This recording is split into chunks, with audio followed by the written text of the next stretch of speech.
C'est une question qui est importante à comprendre et puis à répondre aussi. Et pourquoi la parole de Dieu doit être-t-il importante dans ma vie, doit être premier dans ma vie?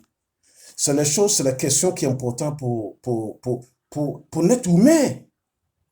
Parce que quand tu vois la jeunesse nous montrer que Dieu nous a créés à son image. Donc, Dieu voudrait que nous ressemblons. Nous étions importants pour Dieu. Donc, Dieu nous a donné un guide. Le guide, c'est sa parole. C'est là que Isaïe chapitre 34, verset 16, nous disons que c'est son esprit qui a sembré tout. Donc, mes frères, mes sœurs, nous avons besoin de la parole de Dieu. C'est ça qui va nous conduire jusqu'au ciel. C'est-à-dire, nous disons quoi? Si on a la parole de Dieu, sans la parole de Dieu, nous ne sommes rien. Sans Dieu, nous ne sommes rien. Sans Jésus-Christ de Nazareth. Parce que la Bible nous dit que nous étions les pécheurs. Nous étions les pécheurs. Oui, Romains chapitre 5, verset 8, nous parlons de ce que Dieu lui-même, il a fait pour nous. Oui, mais Dieu prouvait son amour envers nous en ce que lorsque nous étions encore des pécheurs, Christ est mort pour nous. Voyez, non? Donc, il nous a donné, c'est-à-dire, c'est les choses qui vont nous garder, c'est sa parole. C'est sa parole. Donc, c'est important de prendre la parole de Dieu au sérieux. C'est important de vivre avec ça. Oui, parce que quand tu vois Job nous parle, prions ensemble. Notre Père qui est dans le ciel, nous prions ton nom, nous avons besoin de toi. Parce que sans toi, nous n'aurons rien. Sans toi, nous ne pouvons rien faire. Sans ta parole, nous ne pouvons rien faire. Nous avons besoin de toi. Aide-nous pour que ta parole va nous guider jusqu'à vers toi. On a besoin de toi. Bénis-nous tous. Parlez avec nous aujourd'hui. Au nom de toi que je prie. Amen. Job disait, Job 22, verset 21, nous disons que attachez-toi donc à Dieu et tu auras la paix. C'est-à-dire, il faut attacher à Dieu. Si tu t'attaches à Dieu, tu resteras. Sinon, dans le moment d'adversité, c'est-à-dire au moment difficile, même si nous passons dans le moment difficile, et que nous allons avec Dieu, on connaît ce que Job est passé dedans. Donc, maintenant, les enfants de Dieu, maintenant, je peux dire, notre humain besoin de la parole de Dieu sur cette terre, dans notre famille, dans partout où nous sommes. Nous allons vivre ça. Parce qu'on a rejeté la parole de Dieu, donc il faut voir dans notre pays, il faut voir dans notre vie, il faut voir dans notre famille, il faut voir dans notre foyer, il faut voir dans notre église. Maintenant, quand tu rentres dans l'église, qu'est-ce que tu vois? Rentrer dans le temple de Dieu, on dit, ici c'est l'église. Il faut rentrer là-bas, il faut voir, écouter ce qui se passe. Les parables, les injures, l'arrogance. On ne se parle pas. Ça dit, chacun fait ce qu'il veut dans la société, dans l'église. Il y a du vol, l'adultère, la fornication. Qu'est-ce qui se passe dans... C'est-à-dire, on a rejeté la parole de Dieu. On ne prend pas ça au sérieux. C'est ça qui est notre souci. C'est ça qui est notre problème. Mais Jacques chapitre 1, verset 22 nous a dit que nous devons être obéissants. Oui, nous devons prendre la parole de Dieu au sérieux. Jacques chapitre 1, verset 22 là. C'est important pour les chrétiens. Oui, ce que Jacques a dit, mettez en pratique la parole et ne vous berne pas. Donc, la parole de Dieu, on devait mettre ça en pratique. C'est ça qui est important dans notre vie. Frères et sœurs, voyez que La Bible nous parle dans Amos, chapitre 3, à partir du verset 11. Il dit, le moment viendra. Mais c'est le jour, c'est le moment là que nous sommes dedans. C'est une fois passé, c'est qu'on parlait de la marque de la bête. Parce que c'était passé, le moment passé. C'était l'année 1000. Ça dit, on a vu comment ça s'est passé. Et puis la parole de Dieu c'était comment tu vas voir la parole de Dieu? Pour lire la parole de Dieu, c'était difficile. C'était difficile. Les périodes 1261, 1260, non. On avait vu ça. 42 mois, on avait vu ça. Frères et sœurs, nous avons besoin de la parole de Dieu maintenant. Sans la parole de Dieu, ça serait compliqué dans notre vie. Oui, sans la parole de Dieu, ça serait difficile pour les enfants de Dieu. Sans la parole de Dieu, on a vu. C'était depuis, c'était commencé l'année. On a vu comment ils avaient détruit la parole de Dieu parce qu'en ce temps, on tuait les chrétiens. La parole de Dieu, tu ne peux pas gagner pour lui. Tu ne peux pas gagner pour... C'est la même chose que ça vient. Ça viendra. Donc, les enfants de Dieu ont besoin de la parole de Dieu maintenant. Pour lui. Amos nous parlait. Amos, nous disons quelque chose dans Amos chapitre 3. Chapitre 3. Vous voyez la période de 538 jusqu'à 1798. Et que les pouvoirs romains avaient détruit toute la Bible. Maintenant, et que on a vu comment ça s'est passé. Depuis qu'ils sont allés faire réunion, ils ont mis en place de quoi? Des secrets. C'est ça qu'on va prendre comme des choses. C'est la parole de l'homme, pas la parole de Dieu. Mais Amos, chapitre 4, nous a dit, Amos, chapitre 3, Amos, chapitre 3, verset 4, nous a parlé, verset 11, nous a parlé. Frère, c'est un peu compliqué pour nous. C'est un peu difficile. C'est pourquoi ainsi, pareil le Seigneur, l'Éternel, l'ennemi investira. Oui. Le Père, elle détruira ta force et ainsi pareil l'Éternel, comme les bergers. Oui. Donc, c'est compliqué pour les enfants de Dieu. Venez, le chapitre 8, verset 11 aussi, il disait, voici, le jour venait, dit l'Éternel, dit le Seigneur, l'Éternel, oh, j'enverrai la famine dans les pays, non pas du pain et la soif de l'eau, mais la faim et la soif de entendre les paroles de Dieu. Parce que ça veut dire quoi? Le jour viendra que la parole de Dieu serait compliquée à attendre et écouter. Donc, c'est maintenant que la parole de Dieu est versée partout, que nous, les enfants de Dieu, nous devons prendre la parole de Dieu au sérieux. Nous devons respecter la parole de Dieu. Nous devons mettre la parole de Dieu en pratique. Écoutez-moi bien. Pas parce que tu as la Bible, non. Pas parce que tu vas à l'église, tu attends. Mais mets ça en pratique. C'est ça qui est important. En mettant en pratique la parole de Dieu, en tant que chrétiens, qu'est-ce que nous devons faire? Qu'est-ce que nous devons faire? En mettant la parole de Dieu en pratique. On sait, on attend beaucoup de choses. Ne fais pas adultère, ne fais pas ça, ne fais pas ça. La Bible nous parle de les 10 commandements aussi. Mais la Bible nous parle pour la foi de Jésus-Christ de Nazareth. Jésus-Christ nous a confié un tâche de tous les chrétiens. Les chrétiens, là, une tâche. Oui. Matthieu chapitre 28, à partir du verset 19. Jésus-Christ nous a dit, Marc chapitre 16, aussi, à partir du verset 15, Jésus-Christ nous a dit que PL lui dit, c'est Jésus-Christ qui a dit, allez partout le monde et prêchez la bonne nouvelle à toute la création.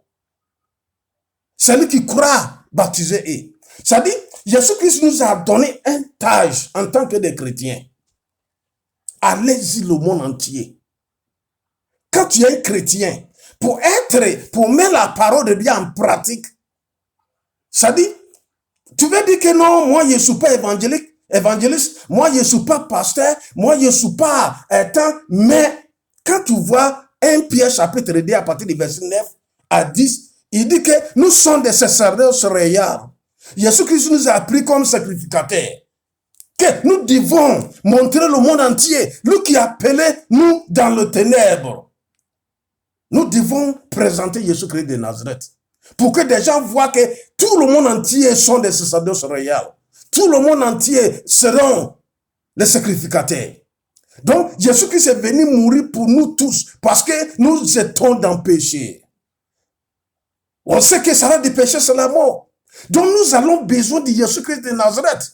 Donc, en montant la parole en pratique, ça dit, notre vie devait montrer à Jésus-Christ de Nazareth que c'est lui qui nous a délivrés dans le péché, c'est lui qui nous a délivrés dans le premier mort, c'est lui qui nous a délivrés. Ça dit, nous sommes dans cette mort, Jésus-Christ appelle ça comme un repos, un dormi. Mais le jour viendra, il va nous ressusciter. Donc, parce que Apocalypse chapitre 22, à partir du verset 14, nous disons qu'on avait deuxième mort. Mais Jésus-Christ voulait que nous, les enfants de Dieu, trouvent cette deuxième mort. Parce que deuxième mort, c'est la mort éternelle. Deuxième mort, c'est l'enfer. Donc, si nous devons échapper ça, nous devons mettre la parole de Dieu en pratique. Oui, tu n'as pas, mais tu es sacrificateur. Tu es sacrificateur. C'est ce qu'il a dit. Dans Apocalypse chapitre 1, verset 6. À travers son sang, Dieu nous a délivrés.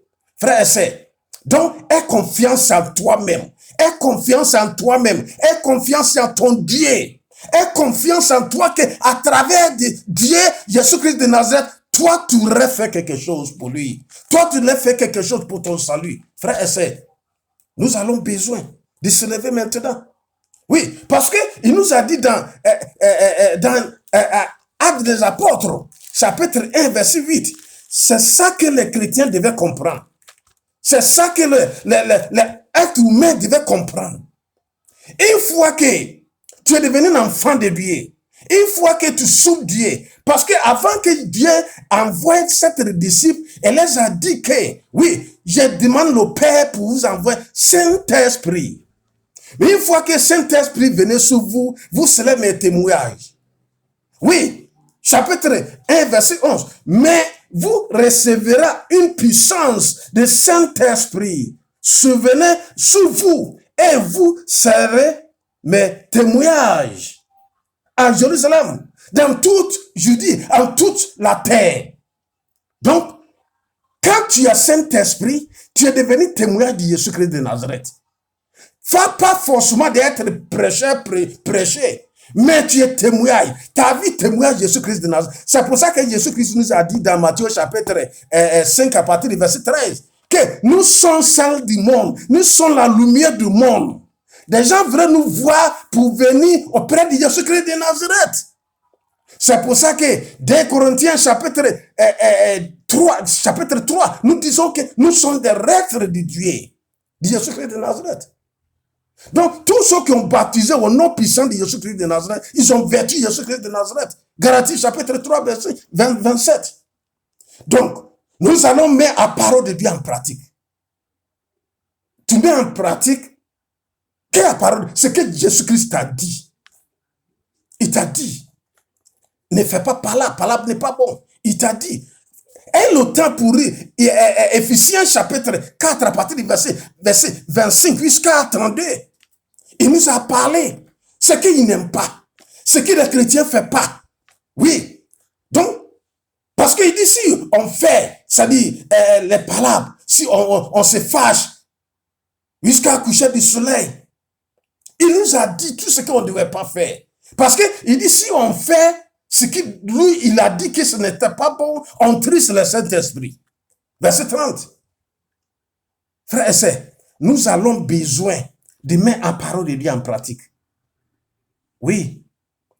Ça dit, les chrétiens devaient savoir que nous sommes quoi? Nous sommes les enfants de Dieu. Vous voyez que Jésus-Christ ne peut pas venir de cesse. Il n'a pas avec nous ici comme il était avec les disciples. Donc, c'est moi et toi que Dieu nous a appelés. Que venez être mes témoignages. Venez être mes représentants. Venez pour que, si, parce que c'est pour ça que les disciples avaient accepté ça. Donc, ils ont mis la parole de Dieu en pratique. C'est pour ça que Actes des Apôtres, chapitre 11, verset 26, déjà, quand les Antioches ils ont vu, il dit que vous êtes des chrétiens. Ce sont des enfants de Dieu. Ce sont des amis de Christ. Donc, il dit, vous êtes chrétiens. Frères et sœurs, nous avons besoin. Nous avons besoin. Donc, Jésus-Christ nous a dit ça, Matthieu chapitre 28, verset 19 à 20. Il dit baptiser et puis il faut les enseigner. Les dirigeants de la famille, les dirigeants de l'église. Est-ce que vous enseignez les membres de Dieu? Vous enseignez bien ce que la parole dit, ce que la parole de Dieu nous parle. Il faut les enseigner. Il faut les dire que tous les chrétiens deviennent témoins de Dieu. Tous ceux qui vont à l'église sont des témoins de Dieu. Mettez ça en pratique. Mettez la parole de Dieu en pratique. Parce que une fois que il accepte que je suis témoin de Jésus-Christ de Nazareth, ma vie témoigne de lui. Ma parole témoigne de lui. La manière que je mange témoigne de lui. Où je rentre, où je sors, où je dors, ça témoigne de lui. Même activité, travail que je fais, ça fait témoignage, ça présente Jésus-Christ de Nazareth. Frère et sœur, c'est pas seulement que tu es là prêcher. Non, mais c'est ta vie, ta manière de parler, ta manière de vivre dans ton quartier, dans ta maison, dans ta famille, dans ton église. Ça présente Jésus-Christ de Nazareth. Donc, tu es témoin. Quand on dit quelqu'un est témoignage, ça dit tout ce qu'il fait, ça montre Jésus-Christ de Nazareth. Les disciples, là, ils étaient assis. Et puis des gens les regardent. Et puis ils disent, vous êtes chrétiens. Vous ressemblez à Jésus-Christ de Nazareth. Donc, on veut vous appeler chrétien. Est-ce qu'on comprend ça? Toi, tu vas enseigner ton église. Toi, tu es dirigeant. Enseigne ton église qu'ils sont témoins de Jésus-Christ de Nazareth. Donc, Jésus-Christ sait que tous ne peuvent pas être prédicateurs. Donc, qu'est-ce que vous devez faire? Allez-y d'aider. Allez-y 3-3. Il y a un qui ouvre la Bible. Il y a un qui accueille. Il y a un qui prêche. Il y a un qui chante. C'est comme ça. Est-ce qu'on fait sortir missionnaire dans notre église? Est-ce qu'on étudie beaucoup? Parce qu'une fois qu'on se met ça en pratique, ça nous chasse, ça nous tire, ça chasse le péché dans notre vie. Oui! Parce que tous ceux qui acceptent d'être témoins de Jésus-Christ de Nazareth, ils savent qu'il faut que ma vie montre ma vie quotidienne, ma vie, mon foyer, ma vie célibataire, ça témoigne de Jésus-Christ de Nazareth, dont je fais certaines choses. Je fais certaines choses.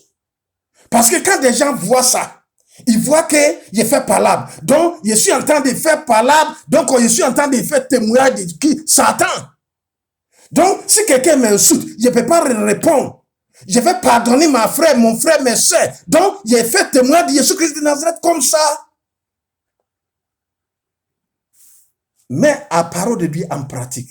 C'est important. Mettez ça en pratique. Mais ce qui est dangereux dans notre vie actuellement, 2 Corinthiens nous disait quelque chose qui est important. Je voudrais qu'on voit, puis on rit.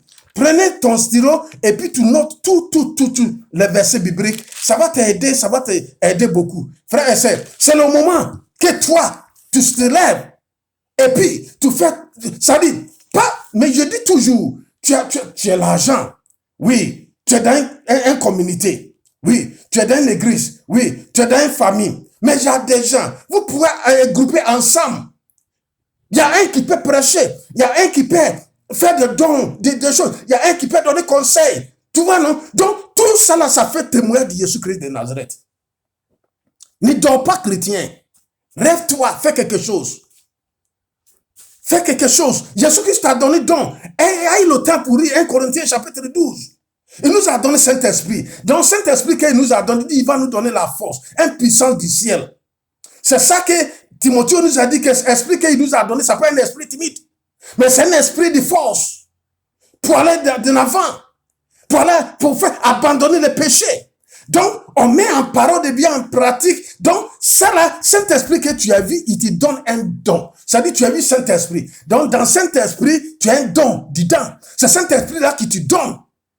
Donc, tu as un don pour faire du bien. Tu as un don pour faire don à des gens. Tu as un don pour donner conseil à des uns des autres. Tu as un don pour rendre visite à des uns des autres. Tu as un don pour prêcher. Tu as un don pour lire la Bible. Tu as un don d'intelligence. Mais pourquoi tu es assis comme ça? Est-ce que tu mets en parole de bien en pratique comme ça? Tu dis tu es ancien de l'église, tu dis tu es pasteur, mais tu n'enseignes pas les membres de l'église. Tu n'enseignes pas les membres de l'église. Ce que vous devez faire, c'est ça. Le jour viendra, la Bible, on ne peut pas avoir encore pour lui. Le jour viendra, le message, on ne peut plus attendre ça. Tu es bien placé plus que moi de présenter la parole de Dieu. De présenter la parole de Dieu en français des choses. Mais tu es assis, tu fais quoi? C'est le moment d'être ensemble. De soulever la parole de Dieu, de montrer au monde entier que ce qui se passe, cette réunion, cet ensemble qu'on entend de mettre, c'est dangereux. Parce que quand tu as le temps, lis la Bible, Genèse chapitre 10 et chapitre 11, Nimrod avait assemblé tout le monde entier. C'est là que Dieu a détruit ça, on a trouvé Babylone, Babel, destruction, confusion. Mais c'est le même coin, jamais. C'est là que quand tu lis Daniel chapitre 1, Nebuchadnezzar aussi a bâti son statut. Il lui aussi l'assemblé tout le monde entier pour adorer statut. C'était passé aussi, 538, jusqu'à 1798. Ils ont assemblé tout le monde entier, adoré. C'est un pouvoir romain.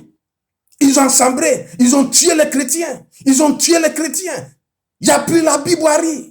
Tu ne peux pas attendre la parole de Dieu. C'était devenu comme un fermier. Les enfants de Dieu étaient en brousse, étaient dans les rocs. Ils dormaient dans les rocs, ils dormaient en brousse. Frères et sœurs, c'est le moment qui est arrivé comme ça. Le monde entier assemblé. Apocalypse chapitre 13 et chapitre 17 nous parle. L'autorité romaine, l'autorité vaticaine. Donc, il a dit quoi? Il dit, tout le monde entier, ils vont accepter pour être un. Donc, en être un, parce que si on a un, et que chacun a sa foi, ça dit, chacun devait être sa foi, ça dit, même si tu es bouddhiste, si tu attends, vous devez ensemble, on n'a qu'à être ensemble. Donc, il ne faut pas parler quelque chose, il ne faut pas présenter Christ, parce qu'il y en a qui ne croient pas à Christ. Donc, ceux qui ne croient pas à Christ, si tu présentes Christ, toi, ils vont te attraper. C'est ce que Pape a dit. Donc, tu vois que c'est dangereux. Jésus-Christ ne peut pas attendre comme ça. Il viendra. Jésus-Christ viendra.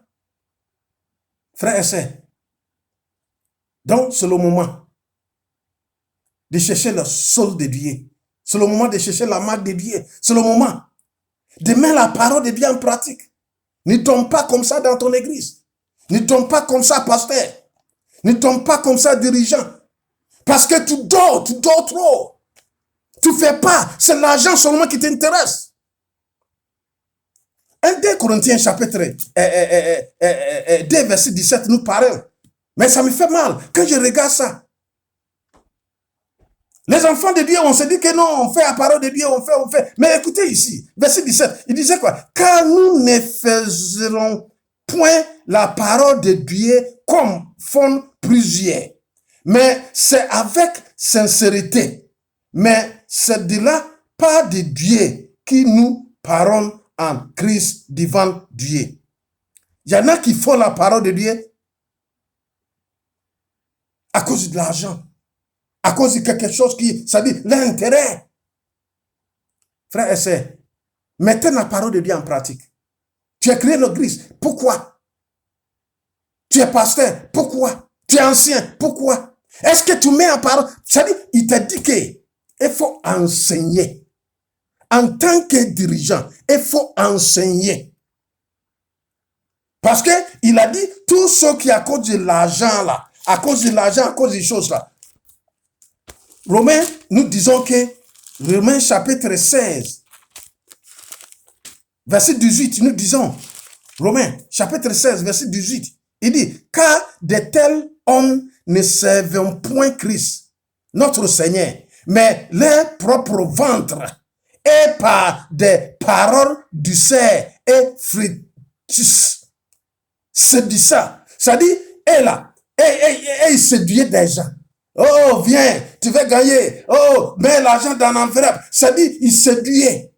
Il ne dit pas la vérité. Si elle lui dit la vérité, il va laisser à l'église. Si elle lui parle la vérité, il faut dire la vérité actuellement. Parce qu'actuellement, là, il faut qu'on dise la vérité. Que par en train d'assembler le monde entier, par la force des États-Unis, pour se lever contre les enfants de Dieu, c'est-à-dire ceux qui ont la parole de Dieu. Oui, donc ils ont fait un sacré cas. Pourquoi il y a différence? Parce que un sacré cas, si tu ne suis pas ça, c'est ça qui parle de human race, c'est-à-dire les enfants peuvent faire ce qu'ils veulent, l'homme peut faire ce qu'il veut, il faut laisser des gens, garçons mariés, garçons, femmes mariées, femmes, les choses comme ça. Mais Christ ne veut pas ça. Donc, lui, comme il a changé, parce qu'on sait que Constantin des Grands, le 7 mars 321 après la mort de Jésus-Christ, qu'il a changé, premier jour c'est-à-dire, 7e jour, le sabbat, et puis il a mis premier jour. Donc, il a dit quoi? Il faut qu'on accepte ça, on suit ça. Mais il faut dire la vérité. Il ne faut pas séduire encore. Parce qu'on a besoin de la vie éternelle. On n'a pas besoin de mort, de mourir, de suivre l'homme ici. Parce que quand tu vois, quelle année ils ont mis statue de Marie? Ils ont dit qu'ils vont prier pour dire que ça c'est statue de Marie. On a pris, Samiramus, on dit statue de Marie, 1856. Pas pause. On va prier à travers ça. Ça dit, il faut qu'on fasse ça pour tirer des gens, pour dire que c'est chrétienté. Ah, que c'est fétiche. Parce que c'est Samiramus. Mais il faut qu'on change le nom pour mettre le nom Marie. Pour que des gens attirent des gens. Parce que c'est maman de Jésus-Christ. Ce n'est pas dans la Bible. Abraham chapitre comment? La Bible, c'est dans où ça? Et qu'il a dit ça. Frère et sœur, c'est le moment de suivre la vérité. C'est le moment d'accepter la vérité. Mets la parole de Dieu en pratique. Ce n'est pas pour mettre la parole de l'homme en pratique. C'est dangereux. Il dit, il y en a qui prêchent la parole de Dieu maintenant à cause de l'argent. Il y en a qui sont chrétiens maintenant à cause de l'argent. Il y en a qui sont des pasteurs maintenant à cause de l'argent. Il y en a qui sont des dirigeants maintenant à cause de leur vente. Oui, parce que quand tu vois Isaïe chapitre 56, verset 10 à 12, nous disons que maintenant, les enfants de Dieu ont fermé leur bouche. Et puis, parce qu'ils sont quoi? Ils sont égoïstes. Ils sont des gens qui cherchent l'argent. Ils sont des gens, oui. C'est ça, Philippiens chapitre 3, verset 19, nous parlons. Il dit, et il sait les ventes. Et il adore les ventes. Oui, c'est ça. Oui, Philippiens, on va voir. Philippiens chapitre 3, verset 19, nous disons, les fins, c'est là la perdition. Elles sont pour les ventes. Et les dieux, c'est les ventes. Mais nous qui sommes chrétiens, mais notre cité est, nous, est dans le ciel. Verset 20 là, nous disons que notre cité est au ciel. Frères et sœurs, mettez la parole de Dieu en pratique. Parce qu'il y a des gens, Isaïe 56, Isaïe 56, verset 11, nous disons que et ce sont des chiens vassés installés. Il dit, ce sont des gens qui corrompus des gens. Maintenant, c'est de l'argent.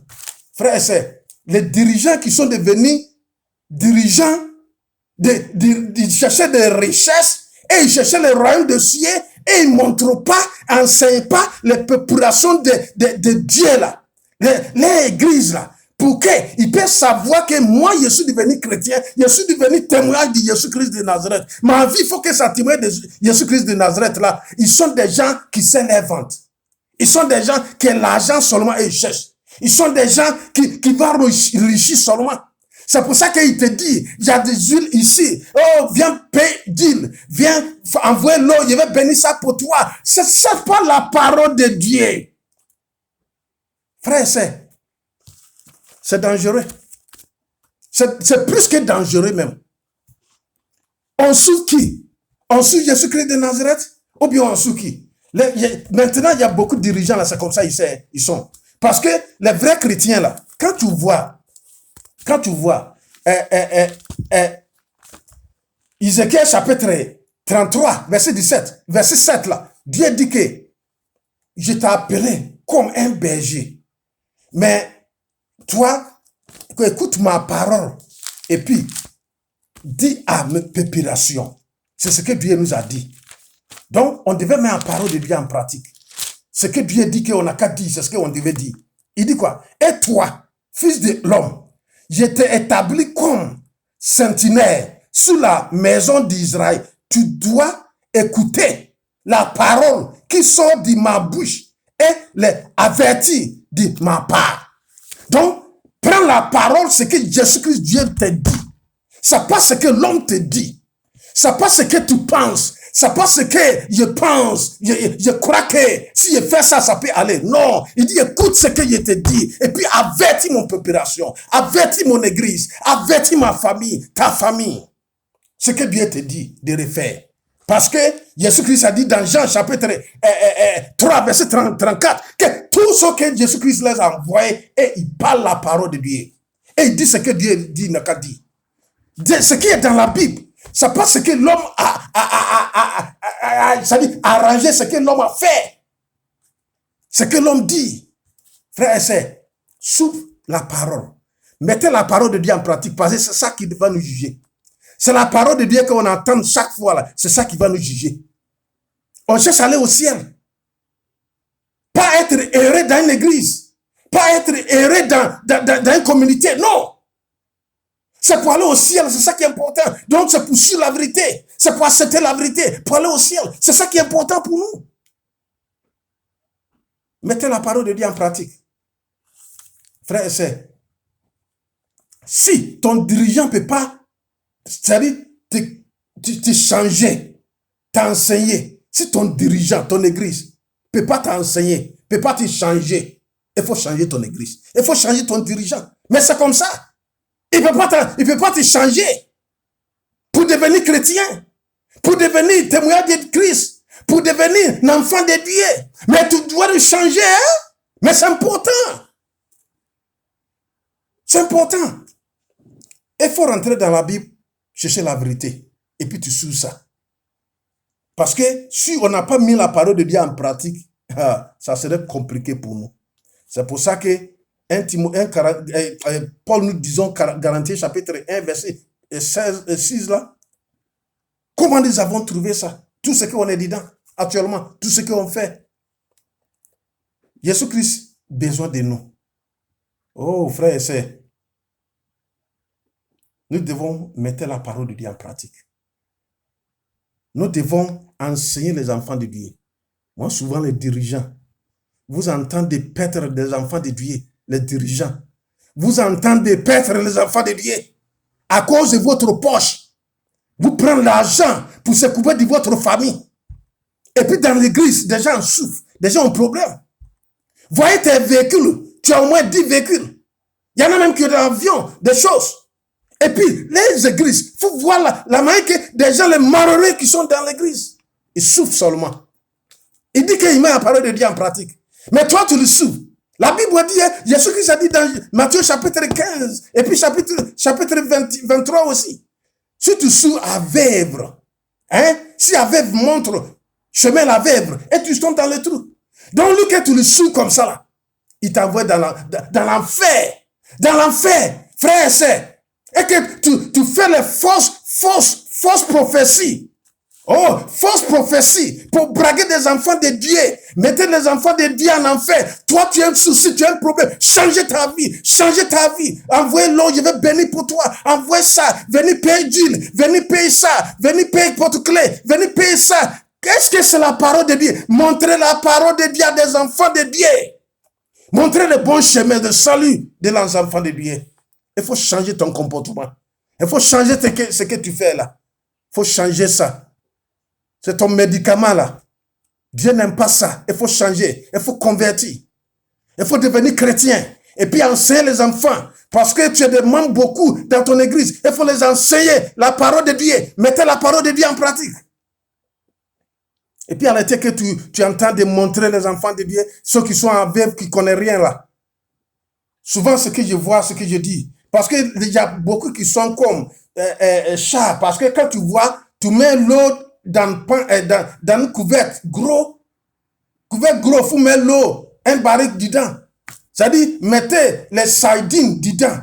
Et puis tu mets chat là, quand il voit, parce que c'est doux, donc il boit l'eau là jusqu'à... Et puis, tu vois que son ventre est devenu gros et puis il est mort. C'est comme ça. Ils sont là, nous en train de tuer. Parce qu'il met l'argent. Viens, tu vas gagner l'argent. Viens, tu vas gagner ça. Donc, il cherche l'argent, il cherche ça. Donc, on entend des bois jusqu'à... Quand nous devons rendre compte, nous devons voir que notre vin est rempli, puis on va mourir. On se rend compte que Jésus-Christ arrive. Là, il n'y a plus repente. On ne peut plus repentir. C'est aujourd'hui que nous devons repentir. Dès Corinthiens, chapitre 6, à partir du verset 2, c'est le moment de repentir. C'est le moment de changer.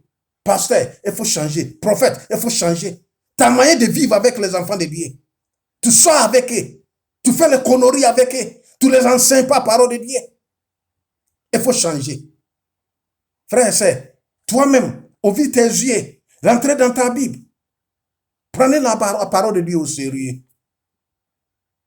Parce que Jésus-Christ vient bientôt. Mettez la parole de Dieu en pratique. C'est pour ça qu'il faut que la parole de Dieu soit première dans notre vie. C'est important. C'est important. Ancien, dans ton église là, ça fait 2 semaines, 1 semaine, 1 mois, pas sorti missionnaire. C'est dangereux. C'est dangereux. Oui, tu es ancien, tu es pasteur. Mais c'est sous cette terre. C'est sous cette terre parce que ce que tu fais là, tu fais à toi, ça dit, c'est que toi tu as pensé, mais tu n'es pas parole de Dieu en pratique. C'est dangereux. Que Dieu nous bénisse pour qu'on puisse mettre la parole de Dieu en pratique. Que Dieu nous pardonne. Que Dieu nous aide. Que Dieu nous aide pour qu'on puisse avancer, faire la volonté de Dieu. Oh, on a besoin de faire la volonté de Dieu. Seigneur, aide-nous tous. Pardonne-nous tous. Pardonne notre iniquité. Aide-nous pour qu'on puisse avancer, faire ta volonté au nom de toi que je prie. Amen. Amen. Amen.